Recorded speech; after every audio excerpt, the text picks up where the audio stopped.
তো সরল ছেলেটি, একেবারে সরল। এই সরলতার কারণে কোনো কাজও সে ভালোভাবে করতে পারে না। এক সময় ঘাট ধাক্কা দিয়ে কটু কথা বলে রাস্তায় নামিয়ে দিল। এক রাম মন্দিরের সামনে গিয়ে অঝরে, সরল তো শিশুর মতো কাঁদছে, প্রভু খোদাটা তো তুমি দিয়েছ, আমার কি করার আছে? প্রভু বাবা নেই, মা নেই, কেউ নেই, তুমি তো আছো, একটা উপায় করো, আমি যে ক্ষুধা সহ্য করতে পারি না। ঠাকুর কি সরলতা দেখুন। মন্দিরের পুরোহিত পূজারী দেখছে একটা যুবক বাগানে বসে কাঁদছে। কিরে কাঁদছিস কেন? বলে ক্ষুধা পেয়েছে, আমি বেশি খাই বলে ওরা তাড়িয়ে দিয়েছে। সাধুদের একটা গুণ দেখবেন, যারা প্রকৃত সাধু ভজনানন্দী পুরুষ, তারা কারো মুখের দিকে তাকালে তার মনের ভাষা পড়তে পারে। এক্সরে ক্যামেরাটা যেমন ভেতরের ছবি তুলে আনে, এই জন্য সাধুদের সামনে গিয়ে নিজের কথা যত না বলতে পারেন তত ভালো, চুপচাপ থাকবেন। ওরা আপনাকে দেখেই বুঝে নেয় আপনি কেন এসেছেন, কি জন্য এসেছেন, কি আপনার মনের গতি। কাঁচের মধ্যে প্রদীপ জ্বাললে ওই কাঁচের দেয়াল ভেদ করে আলোটা বাইরে আসে, সাধুর দৃষ্টিটাও এরকম, ওরা বুঝে নেয়। এই জন্য সাধুর সামনে গিয়ে একটু জয় রাধে বলে নীরব হওয়াই ভালো, হরে কৃষ্ণ বলে নীরব হওয়াই ভালো, বেশি কথা বলা উচিত নয় ওদের সামনে। তো বাবাজি মহারাজ দেখলেন ছেলেটা বড় সরল, এদিকে আয়, এই আশ্রমেই থাক, পারলে জয় সিয়ারাম জপ করিস, এখানে তোর যতবার পারিস তুই আহার করিস। ভান্ডারীকে বলে দিলেন ও যখনই যতটা পেতে চাইবে প্রসাদ ওকে দিও। 15টা দিন পরমানন্দে 5-6 বার করে পায় আর একটু রাম রাম করে ঘুমায়। একদিন সকালে উঠে দেখে রন্ধনশালায় আর প্রসাদ রান্না, কেউ সবজিও আমানি করছে না। এখন ওর ক্ষুধা তো চরম ক্ষুধা। বাবা যা গিয়ে বলছে, বাবা আমার তো ক্ষুধার জ্বালা সহ্য হচ্ছে না, আজকে রান্না হচ্ছে না, প্রসাদ হচ্ছে না। বলে ওরে আজকে তো একাদশী, আরে আশ্রমে সবাই নির্জলা উপোস করে, আজকে তোর খাওয়া হবে না। বাবা চরণ জড়িয়ে বলছে, বাবা আমি বাঁচবো না না খেলে, বাবা আমি বাঁচবো না, আমাকে খেতে দিতেই হবে। বাবা ও সরলতা চোখের জল মিলে ভান্ডারীকে বলল, 1 কেজি আটা আর একটু আলু ঘি তো দিয়ে দাও, যা, আশ্রমে আজ আগুন জ্বালানোর নিয়ম নেই, নদীর তীরে গিয়ে জঙ্গলের কাঠ দিয়ে এগুলো একটু সিদ্ধ করে আর ভাজা আটা সবজি ঘি নিয়ে যা। পিছনে দিকে গুরুদেব বললেন, খাওয়ার আগে একটু রামচন্দ্রকে ডেকে নিবেদন করে খাস। এইটাই ওর মনের মধ্যে বেঁধে গেল। জঙ্গলের কাঠ জোগাড় করে আগুনে ওটা সিদ্ধ করে কদলি পাতায় দিয়ে বলছে, হে রাম আমি কোনো মন্ত্র শিখিনি, তবে জানো তুমি খুব দেরি করলে আমি ক্ষুধায় মরে যাব, আমি ক্ষুধা সহ্য করতে পারি না, হে রাম তুমি কৃপা করে গ্রহণ করো, তুমি যদি একটু বেশি দেরি করো আমি কিন্তু মারা যাব। ভগবানের এই সরলতাটা ভালো লেগে গেছে। সরলতাই ভগবান বশ হয়ে যায়। কেমন জানেন, ছোট্ট শিশু যদি বাড়ি হাসে দেখবেন মন ভালো হয়ে যায়, পরিবারের সকলে দুঃখ ভুলে যায়। কিন্তু ওই শিশু যখন 80 বছর বয়স বৃদ্ধ হয়ে আসে, একই ব্যক্তি একই মুখ, সে হাসি মানায় না, কারণ শিশুর সরলতাটা হারিয়ে ফেলেছে বৃদ্ধ। কারো মন ভালো হয় না, সরলতা ভগবানকে আকর্ষণ করে। রামচন্দ্রে যখন বলছে, প্রভু বিলম্ব করো না, তুমি দেরি করলে আমি ক্ষুধায় মারা যাব, এই কথাটা প্রভুর ভালো লেগেছে, তিনি লক্ষণকে নিয়েই প্রকট হয়ে গেছেন। আমি আপনাদের গল্প শোনাতে এই ব্যাসপীঠে বসিনি, সরলতার দৃষ্টান্ত দেখুন। রঘুপতি রাজীব লোচন মর্যাদা পুরুষোত্তম রাম লক্ষণকে নিয়ে হাজির হলো। বললো, ঠাকুর এলে, একটু দেরি করলে কেন? তোমার এই এক দোষ, ভক্ত ডাকলেই চলে আসবে। আরে খেয়া ঘাটে দাঁড়িয়ে মাঝিকে ডাকলে মাঝি যদি আসতে দেরি করে, যাত্রীর কেমন কষ্ট হয় তুমি বোঝো না? রামের চোখের কোণে জল এসে গেছে, চোখের কোণে জল এসে গেছে। কিন্তু লক্ষণের দিকে তাকিয়ে একবার লক্ষণের দিকে তাকিয়ে ধ্যান দিয়ে শোনো, লক্ষণের দিকে তাকিয়ে ওর মুখে মলিন হয়ে গেছে। রাম ভগবান বললেন, কি গো, ওর দিকে তাকিয়ে মুখটা মলিন হয়ে গেল? বলে, কিছু মনে নেবে না তো প্রভু, আমি জানতাম ভগবান একজন, এখন যে দুজন চলে এসেছো। কতটা সরল হলে এ কথা বলতে পারে। আমি জানতাম রাম ভগবান একজন, এখন দুজন এসছে, আমার তো কম পড়ে যাবে প্রভু। রাম হাসছে কাঁদছে, সরলতায় ভগবান হাসেন কাঁদেন। ওরে কম পড়বে না রে, তুই পা। রামচন্দ্র থেকে সামান্য লক্ষণকে দিয়ে নিজে নিয়ে ওকে পাওয়ালেন, বললেন এবার আমি আসি। বলে একটা কথা আছে, আগামী একাদশীতেও আমি আসবো, তবে একটা অনুরোধ, এমন দেরি যেন করো না, আমার তো ক্ষুধা সহ্য হয় না, এরকম দেরি করবে না ঠাকুর। রামচন্দ্র পেছনে ফিরে হেসে বলছেন না রে, দেরি করব না। বলে আর একটা কথা শোনো প্রভু, একটু বলে যাও না, আগামী দিন কয় ভগবান আসবে? আজকে তো দুজন এসেছো, আমি তো আনি আমার মতো দেয় গুরুদেব, কজনের জন্য আনবো? লক্ষণের চোখে জল এসেছে, দাদা এত সরল মানুষ। বলে হ্যাঁ রে, ওর জন্যই তো এলাম। আগামী দিন একাদশী এলো, গুরুদেবের কাছে গিয়ে বললেন 1 কেজি না 2 কেজি লাগবে, আটা ঘি চা বাড়িয়ে দাও, আলু সবজি বাড়িয়ে দাও। বলে কেন রে? বলে তুমি বলো ভগবান একজন, আসে তো 2 জন, আমি পাবো কোথায়? বাড়িয়ে দাও। গুরুদেব ভাবলেন কোনো বাটপাড়োর অংশে ভাগ নেয়, কেউ ওকে বোকা বানিয়ে খেয়ে যায় রাম বানিয়ে। ভান্ডারীকে বললেন দাও তো 2 কেজি বেশি করে দাও। সেদিনও রান্না করে কদলী পাতায় তুলসী পাতা দিয়ে বলছেন প্রভু কথা দিয়েছিলে বিলম্ব করবে না, এসো প্রভু। ঠাকুর ঘরে ভোগ দিয়ে শুধু ঘন্টা নাড়লে মন্ত্র বললেই ভগবান গ্রহণ করে না। সচিমা নবদ্বীপে মাঝে মাঝে বিষ্ণুপ্রিয়াকে বলতো, বধূ আমার নিমাই নগর কীর্তনে গেছে, কত ধুলায় লোটায়, ও এক্ষুনি এসে আমার আঁচল ধরে বলবে মা বড় ক্ষুধা লেগেছে। বিষ্ণুপ্রিয়া কাঁদছেন কেন জানেন? জানেন তো প্রভু নবদ্বীপে নাই, সন্ন্যাস নিয়ে চলে গেছে। তবু সচিমার দায়িত্ব বিষ্ণুপ্রিয়ার উপরে দিয়ে গেছেন প্রভু। তাই প্রভুর থোড় মোচা শাক এগুলি রান্না করে মায়ের হাতে থালা দেন। সচিমা ভোজন মন্দিরে গিয়ে আসন পেতে বলেন, আই নিমাই আই না, সারা রাত কীর্তন করিস, ক্ষুধায় ক্ষুধায় তুই কাতর হয়ে যাস, আই না নিমাই খেয়ে যা। নিমাই তখন কোথায়? লীলা চলে। ওই অবস্থা মার আহ্বান করলে উনি মূর্ছিত হয়ে যেতেন এবং মানুষে এসে মায়ের সেই প্রসাদ পেয়ে পেয়ে যেতেন। ভক্তরা যখন জিজ্ঞাসা করতে বলল মা যখন এভাবে ডাকে না, ব্রজবাসীরাও দুয়ার খুলে প্রস্তুত হয়ে মনে ধ্যান করতে, এই বুঝি গোপাল এলো, এই বুঝি ঘরে ঢুকলো, এই বুঝি ননি খেলো। প্রতীক্ষা যারা করে ভগবানের জন্য, ভগবান তাদের বঞ্চিত করে না। প্রতীক্ষায় যদি কেউ থাকে ভগবানের জন্য, ভগবান উপেক্ষা করতে পারে না। আজ ভোগ লাগিয়ে বলছে প্রভু তাড়াতাড়ি এসো, কথা দিয়েছিল। এদিন সীতাকেও সাথে নিয়ে প্রভু উপস্থিত। প্রভু আজকে তো তাড়াতাড়ি এসেছো ভালো কথা, কিন্তু আর একজনকে সাথে নিয়ে এসেছো। বললেন তোর কম পড়বে না রে, আমরা তো সেবা দেখতে এসেছি। প্রভু দৃষ্টি দিয়ে প্রসাদ করে দিলেন, আর ওর সরল প্রাণে আহারটা সীতামা দেখে ব্যথা পাচ্ছেন প্রভু। প্রভু ওর ওই ক্ষুধা তৃপ্তিটা আমার বড় ভালো লেগেছে। সেদিনও যখন চলে যায় প্রভু বলছে এক একটা পর্বে তুমি সংখ্যা বাড়াচ্ছ, একটু বলো না প্রভু, আমি তো লজ্জা পেয়ে যাই। বলেন তোর চিন্তা নেই, আগামী দিনে আসিস। পরের একাদশীতে যখন গুরুদেবের সামনে দাঁড়িয়েছে না, বলছে 3 জন এসেছিল, মা এসেছিল, একটু বাড়িয়ে দাও।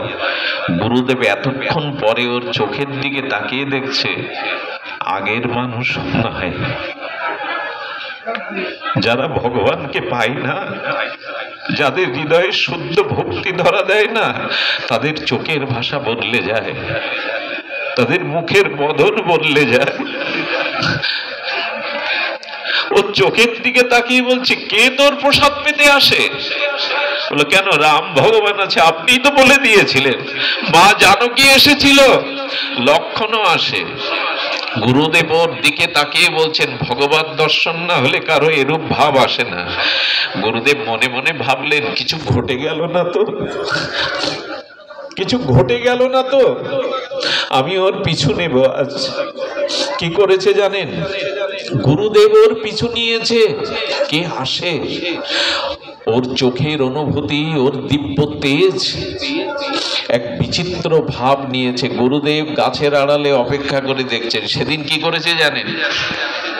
সেদিন ওই সবজিগুলো আর রন্ধন করেনি, ওই আটা, ওই সবজি, ঘি সব সামনে সাজিয়ে বসে রয়েছে, ডাকছে প্রভু এসো। সীতাকে নিয়ে, লক্ষণকে নিয়ে, হনুমান এবং প্রভু নিজে এসে উপস্থিত। এসে বলছে, আরে আজকে যে তুমি প্রসাদ করবার জন্য উপাচারগুলো সিদ্ধ করনি, রান্না করনি, এটা পাবে কি করে? অনুরাগে অভিমানে বললেন, সব দায়িত্ব বুঝি আমার? সব সংসারের এক নিয়ম, আমার সংসারের কেন আর এক নিয়ম হবে? তোমার মতো পিতা থাকতে, সীতার মতো মা থাকতে আমার সংসারের নিয়ম বিপরীত কেন? বলে কি নিয়ম? বলে সংসারের কর্তব্য হলো পিতা রোজগার করে আনে, মা রান্না করে, আর সন্তানরা বসে খায়। মা থাকতে আমি কেন হাত পোড়াতে যাব, আর আমি কেন জোগাড় করতে যাব? তোমার মতো পিতা থাকতে। সীতার চোখে জল। বলে তোমার সন্তান বড় হয়ে গেছে, বুঝতে শিখেছে, দে বাবা আমার কাছে দে। ভক্তি সরলতা ভগবানকে কোথায় নামায়। সীতামা রান্না করলেন, হনুমান মাথা করে কাঠ বয়ে আনলেন। একসাথে সেবা নিতে বসেছে যখন, ভগবানের অধরামৃতের একটা আলাদা চিন্ময় গন্ধ আছে প্রসাদে, ওই গন্ধটা বাতাবরণে ছড়িয়ে পড়লে গুরুদেব ছুটে এসেছেন। এই তুই একা না, এখানে আর কারা প্রসাদ পাচ্ছে? এই দিব্য গন্ধ প্রসাদ থেকে কে এই প্রসাদ করেছে, কে নিবেদন করেছে বল? প্রভু আপনি দেখতে পাচ্ছেন, এই তো সীতামা, এই তো আমার রঘুপতি রাজীব লোচন রাম। হ্যাঁ, আপনার কৃপাতেই তো আমি তাদের পেয়েছি। চোখের জলে বললেন, ওরে আমি তো দেখতে পাচ্ছি না। প্রভু আমার গুরুদেব এসেছেন, তোমাকে দেখতে পাচ্ছি না কেন? ওরে তোর গুরুদেবের অনেক শাস্ত্র জ্ঞান আছে, উনি অনেক বড় পণ্ডিত, কিন্তু তোর মতো সরলতা যে ওর মধ্যে না। আমি চিরকাল সরলতাকেই ভালোবাসি। তোর গুরুদেব আমাকে এখন দর্শন করবার সামর্থ্য পায়নি রে, কৃপা পায়নি, ও পাবে না। সঙ্গে সঙ্গে অভিমান করে খাদ্যটা রেখে দিয়ে বলছেন, আমি আর আসবো না, আমি আর খাবো না। কেন রে, অভিমান করছিস কেন? বলো, গুরুদেবের জন্যই তো আপনাকে পেয়েছি আমি। এই পথের কালকে তুলে এনে তিনিই তো আপনার চরণে এনেছেন। আমার গুরুদেবের ইচ্ছা যদি পূর্ণ না হয়, আমি আগামীতে আর আসবো না, আর আমি তোমাকে দেখবো না। ভক্তের অভিমানে ভগবানের হৃদয় বিগলিত হয়ে গেল। ওরে তোর গুরুদেবকে তোকে স্পর্শ করতে বল, পরশপাতরের স্পর্শে লোহাও সোনা হয়, স্পর্শ করতে বল। যেই না ওকে স্পর্শ করে দিব্য দৃষ্টি দিয়ে দেখলো রাজীব লোচন রঘুপতি সীতাপতি রামচন্দ্র সামনেই দাঁড়িয়ে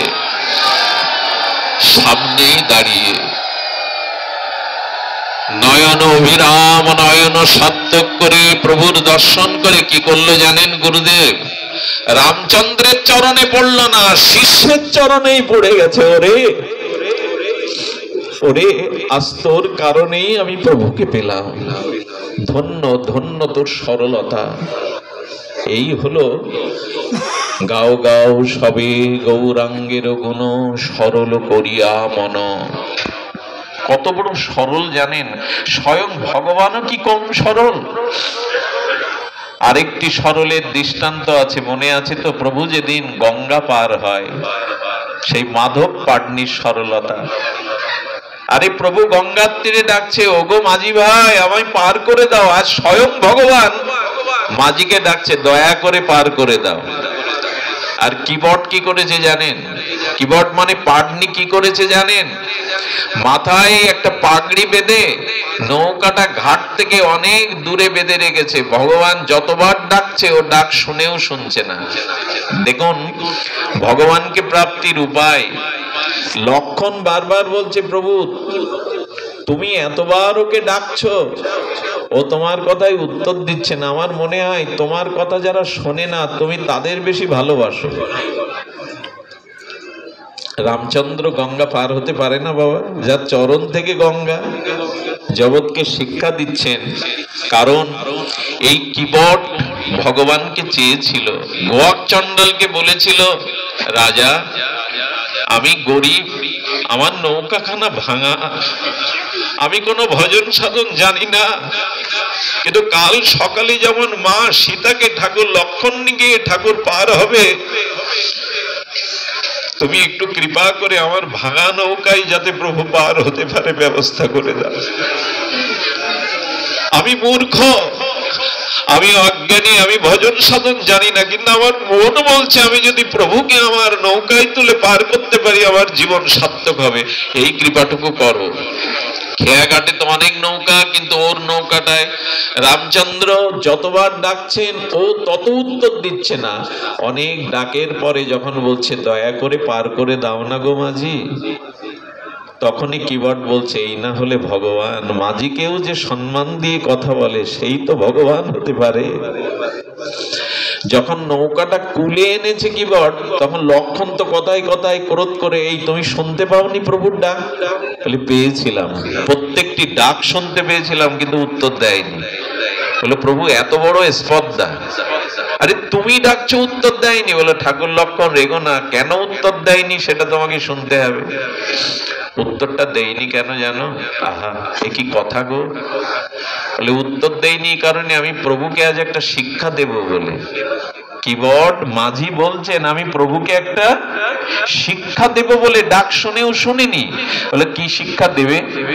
বলে প্রভু আমি তো এই খেয়াঘাটের মাঝি, তুমিও তো এক খেয়াঘাটের মাঝি, এই ভব সংসার বৈতরণী তো তুমি পার করো, তুমি কান্ডারি। তবে তোমাকে শিক্ষা দিলাম এই, জীব যখন তোমার কুলে যাবে, তোমার বৈতরণীর কুলে যাবে, তখন একবার ডাকলেই ডাকে সাড়া দিয়ে নৌকা লাগিয়ে দিও, যেন বিলম্ব করো না। পার হওয়ার জন্য যখন যাত্রী তীরে গিয়ে ডাকে, আর যদি মাঝি সাড়া না দেয় কত কষ্ট হয়, এটা তুমি বোঝো ভগবান। আহা রামচন্দ্র রঘুপতি তখন মনে মনে প্রসন্ন হয়ে বললেন, সত্যিই তো, আমার ঘাটে এসে যদি কেউ ডেকে আমার সাড়া না পায়, না জানি তার কত কষ্ট হয়। কিবট কিবট আমি তোমার কাছ থেকে শিখলাম, কিন্তু আমাকে পার করো। ভক্তের কাছে আজ ভগবান পারের জন্য, যার চরণ থেকেই গঙ্গার সৃষ্টি, সে বলছে পার করো। আমার মনে হয় রাম ভগবান জগৎকে জানাচ্ছেন, যদি পার হতে চাও তো ভক্তের কাছে যাও গো, ভক্তের কাছে যাও, তারাই পার করবে। ভক্তের কাছে যাও। বললেন প্রভু আমি এখানে পার করব না, আমার ভাঙা নৌকার একটা কারণ আছে, একটু দূরে যাও, ওখানে মাজা সমান জল, হেঁটে পার হতে পারবে। রামচন্দ্র বলছেন আমরা পার হতে পারবো, কিন্তু সীতা তো পার হতে পারবে না,